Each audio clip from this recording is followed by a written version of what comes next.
There is one Italian manufacturer that is synonymous with the love of cars. Some even say that you're not a proper car enthusiast unless you've owned one of these Milanese motors. Alfa Romeo is at the core of what should make our pulses quicken. And yet, if I'm honest, until recently, I found it a little hard to feel truly passionate about them. This, as I'm sure you're aware, is the brand new Alfa Giulia Quadrifoglio. It has beaten M3s and C63s and lots of other cars probably with 3 in. And it is generally rather wonderful. Sonorous, fast, deeply good looking. It's the car we've been waiting for from Alfa for a very long time. With plenty of input from ex-Ferrari engineers, the Quadrifoglio puts out 503 brake horsepower and 443 pounds-foot of torque from its all-aluminium twin-turbo V6. It has a carbon prop shaft leading to a torque-vectoring rear differential, and it's that diff that means there are plenty of films of Giulia's smoking around on circuits. Indeed, I've done that myself in the past, but I think it's important to reinforce just what a fantastic road car this is. One of the things I love about this car is that even when you're not in race mode or even dynamic, I'm in just normal or natural mode here, and it has this beautiful quality to it that means you can just feel the road. There's a suppleness beneath you that lets you make progress, enjoy the car, feel the chassis without having to feel like you've got your pants on fire.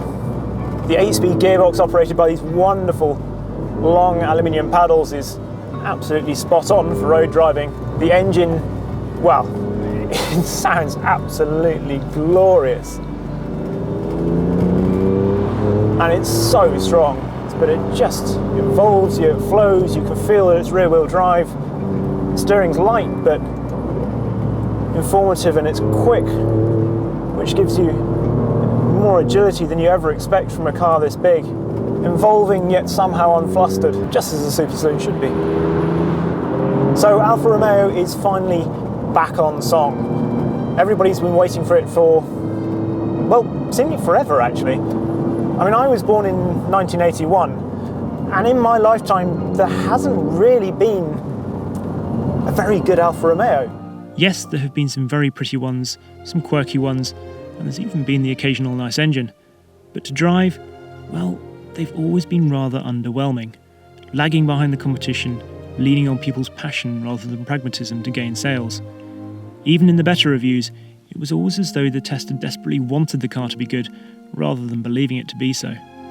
Of course, I know the racing history of Alfa, and I love looking at cars like the 8C and gorgeous Tipo 33. But growing up, they were just pictures in books, or occasionally displays on lawns at concours. And it's hard to understand the hype and fuss around a brand when it's largely intangible and confined to history. Then, a couple of years ago, I drove a car that suddenly brought the legend of Alfa Romeo into sharp focus. I drove it, and for the first time, I believed. The fuss made sense. What was that car? It was this.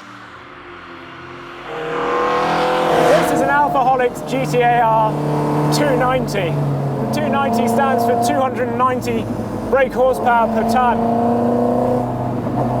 It's just the most magical little car. Alfaholics is based in North Somerset and run by the Banks family, Father Richard and his sons Max and Andrew. They specialise in 105 series Alphas, whether it's restoring, racing or reinvigorating. This is Max's own pride and joy. It began life some years ago as a 1967 GT 1300 Junior project car.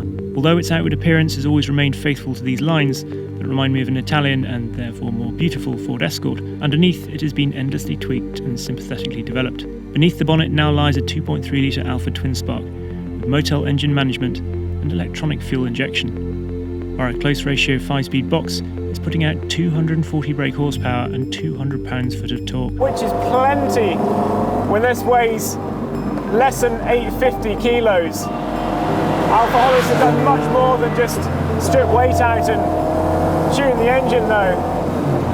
For years the Banks brothers have been fettling their own race cars. And suspension, it's absolutely spot on. An example of the lengths they've gone to are perhaps best encapsulated by the wheels. The The original 14-inch rims have been recast in 15-inch versions, and this not only allows 300mm brake discs with 6-pot calipers to be fitted to the front, but also means they can get better roll centres and caster. Alfaholics do their own diff as well, and it's a really natural car to oversteer, even driving at more leisurely speeds. This is just so wonderful. All the feel you can crave through the steering, the gear shift. I love just a little bit of buzz through this long wand-like gear lever that actually has such a precise shift. This car is to old Alfa Romeos what Singer is to 911s and Eagle is to Jaguar E-types. And like Singer or Eagle, the detail in this car is spellbinding. One of the things I love about this car is the beauty in the weight saving. I mean, yes, it's tiny and it might look like a small car, so it's obviously going to be light, but it's still got sort of leather coverings on the roll cage, the rear seats in there, so it's not overtly lightweight. But when you dig a little deeper, it's holier than a Swiss cheese pope. If we get out here, you can see on this bracket for the door there, drilled within an inch of its life. You look under the bonnet as well. I was walking around here, you've got holes obviously where the bumpers should be. Carbon fibre bonnet here. And look at these hinges. They're just beautiful. It used to be called Drillium when it was done to bikes back in the sort of 50s, 60s, 70s, and to be honest, as long as bikes have been around. And it's so lovely seeing it on this car. Never has lightweighting, if that's a word, been so beautiful. Now, some people might say that all this tweaking and enhancing means that I'm not really driving a 60s Alfa at all. But while it's been improved, it's been done so with a deft touch, without ever losing sight of the intrinsic character of the car. It means I can see the brilliance and spirit of an original GTA without having to look through rose-tinted glasses. Of course, the updates also draw grandmother and granddaughter closer together.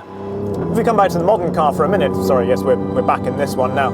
There are actually more similarities than you might think. I mean, there are aluminium parts in here, these big paddles, which are just beautiful, I think. And we've got carbon fibre for a bonnet in this as well. There's carbon fibre on the boot of this, even though the boot itself isn't actually carbon fibre. They both wear the Quadrifoglio badge, the 4-leaf clover. And the seats in both cars are deeply gorgeous and lovely things to spend time in. Anyway, sorry, as you were, back to the GTA-R.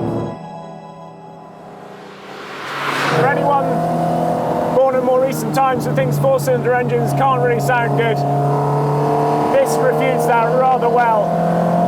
It's a proper bark. So angry.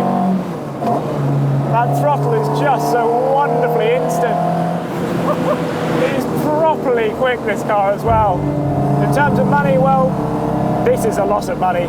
It's sort of a case of how deep are your pockets in terms of how much you want to spend on one of these.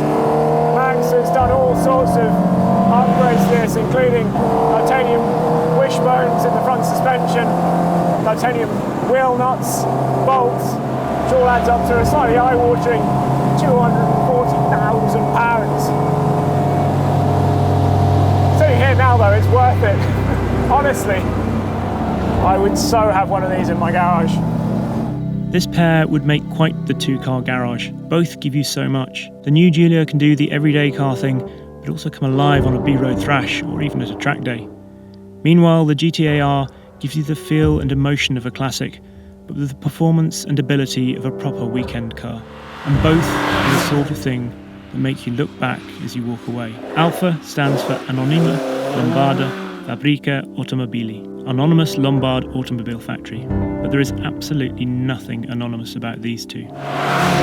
What's all the fuss about with Alfa? This is what all the fuss is about with Alfa.